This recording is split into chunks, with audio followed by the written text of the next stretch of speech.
আচ্ছা বলেন তো, একটা সম্পর্ক রক্ষার জন্য নীরবতা দরকার নাকি কথা বলা দরকার? আপনার কি মনে হয়? সেই মন্তব্যটি অবশ্যই আমাকে কমেন্ট বক্সে জানাবেন। আমার কাছে মনে হয় কি জানেন? নীরবতার ব্যাপারটা, সাইলেন্সের ব্যাপারটা, আর silence is the best remedy to save a relationship. But আমার কাছে যেটা মনে হয় যে সাইলেন্স যেটা ব্যাপার, এটা তো একটা সময় পর একটা সময় পার করে দেয়, তাই না? একটা কঠিন মুহূর্ত যেখানে আপনি চুপ করে এই সম্পর্কটার সময়, কঠিন সময়টাকে পার করে দিতে পারেন।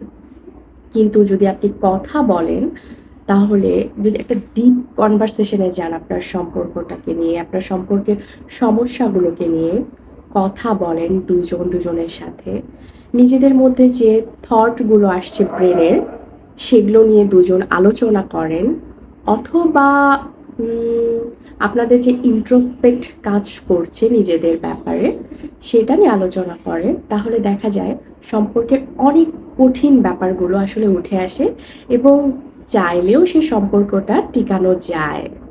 মানে যদি আপনার সম্পর্কটা নাও টিকে, আপনার সেই গিল্টি ফিলনেসটা কাজ করবে না যে হয়তো একটা চেষ্টা করলে আপনি সম্পর্কটাকে টিকাতেও পারতেন।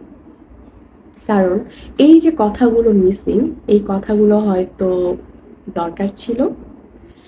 আপনার সমস্যাগুলো হয়তো তাকে জানানো দরকার ছিল, বা তার প্রবলেমগুলো তার মুখ থেকে আপনার শোনাটা খুব দরকার ছিল। এভাবে করে সম্পর্ক চাইলেও বাঁচানো যায়। কিন্তু নীরবতার ব্যাপারে আমার কাছে মনে হয় একটা কঠিন সময় পার হলেও নীরবতা অনেক কিছু ক্লিয়ার করতে পারে না, এবং একটা মুহূর্তে নীরবতা অনেকগুলো প্রবলেম তৈরি করে ফেলে। নীরবতার থেকে আমার কাছে মনে হয় কথা বলাটা খুব দরকার। নীরবতা শুধু সময় পার করে দেয়, সম্পর্ক রক্ষা করতে পারে না।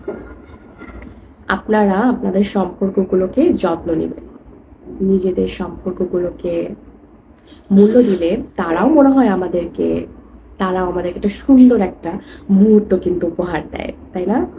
ভালো থাকবেন সবাই, সুস্থ থাকবেন। Take care.